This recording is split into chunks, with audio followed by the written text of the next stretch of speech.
Yes, but the watcher is not separate from the watched.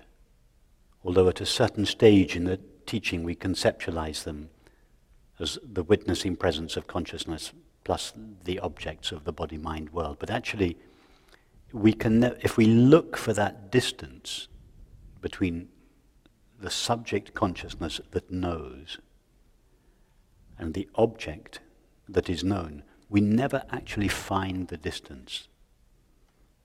So consciousness and its objects are actually, from consciousness's point of view, experience isn't divided into a subject and an object.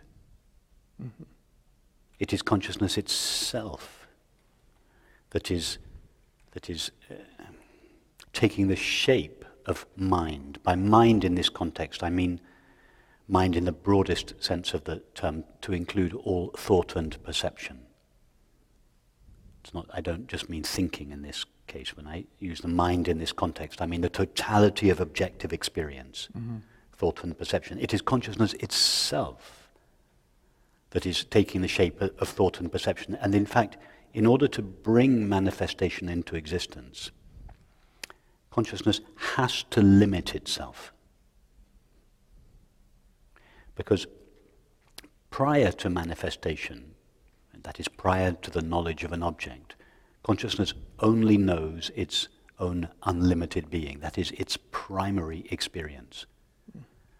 So how could unlimited consciousness know a limited object? How could infinite consciousness know a finite object? There is no room in infinity for something finite. If something finite was to appear in the infinite, then that little finite something would displace a little bit of the infinite, and the infinite would then no longer be infinite. Yes. So infinite consciousness cannot know a finite object. So how then is consciousness going to bring manifestation into existence? Because manifestation means form. And form, by definition, means limitation. So in order to bring manifestation into existence, consciousness has to know something finite. But infinite consciousness cannot know something finite. Mm-hmm. Therefore, to bring manifestation into existence, consciousness has to overlook the knowing of its own infinite being. It has to forget itself. That is what Rumi meant when he said knowledge of the world is a kind of ignorance. It's what Wordsworth meant when he said our birth, or the birth of the waking state, is but a sleep and a forgetting. In other words, infinite consciousness appears in the form of finite subjects and objects in order to bring the manifestation which is inside itself in potential, mm-hmm. out of itself into existence. And that's what existence means, ex and sistere, to stand out from. Mm-hmm. So in order to make a world stand out from itself, or seem to stand out from itself, because in fact no thing ever actually comes into existence, but in order to seem to bring manifestation into apparent existence, consciousness must fall asleep to the knowing of its own being. It must veil itself from itself, and only as such can it appear as the world. I totally got it.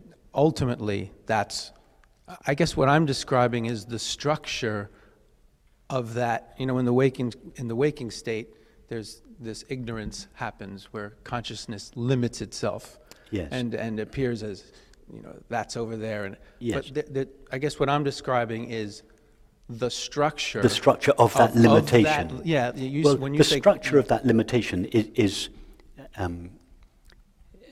in fact, the laws of physics are not in fact the laws of physics. They are the laws of mind. We only think they are the laws of physics because in our culture we still believe in material stuff called matter. In fact, there is no material stuff called matter. It's all mind. But that doesn't mean that the laws of physics are nonsense. It's just that they pertain to the the patterns and habits that govern the unfolding of mind rather than the behavior of matter. So this unfolding of mind proceeds in an orderly fashion through a series of laws through which consciousness is progressively narrowed until it appears as the material world. I see that. I guess I was just asking if these observations I've been making during the meditations, looking closely at the way the world appears and noticing how, in a sense, what we're looking at now is it's like our biography in motion. Yes. We think this has happened. That what we're seeing is what is, but it's a limitation, which is it's what's happening. It's not what is. Yeah. Yes. Yeah. Which is all past, in a sense. The limitation is the imposition of memory, the constant imposition of memory. In order to conceptualize it as a limited object, what we are conceptualizing has already passed by the time we've conceptualized it. But in order to experience it, we're not experiencing the past. It's not possible to experience what's past. Mm-hmm. So the actual experience itself is always an experience in the now, and it's always actually an experience of consciousness alone. We have to engage in an act of conception or thought in order to abstract a multiplicity and diversity of objects and selves from the moment itself. So there's which is the infinite experience. Consciousness. There's the experience which happens in no time. The experience itself always happens out of time, out of space, and is only infinite consciousness. But then like a millisecond later, Rupert is there. Then Yeah. I had a chair over there. Yes, but actually the appearance of Rupert the object over there creates the very time in which it seems to appear. Okay. So it's not that there's a millisecond later the separate object Rupert appears. It's the time and the apparent object co-arise together. Oh boy.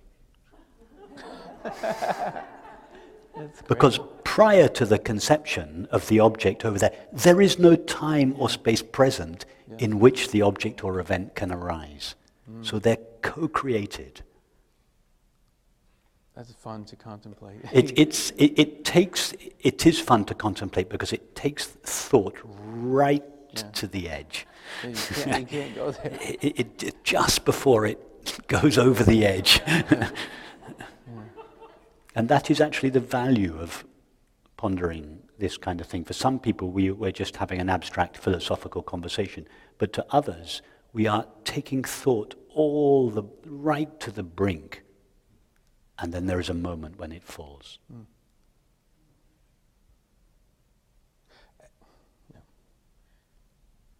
And when you try to go over the brink is when you start to get frustrated, and when mind tries to... Yeah, because mind cannot go over the brink. It wants to get involved all the time. Yeah, the mind wants to survive its own death so that it can report on it. Which keeps it on the brink, as opposed to in the ravine. Yes.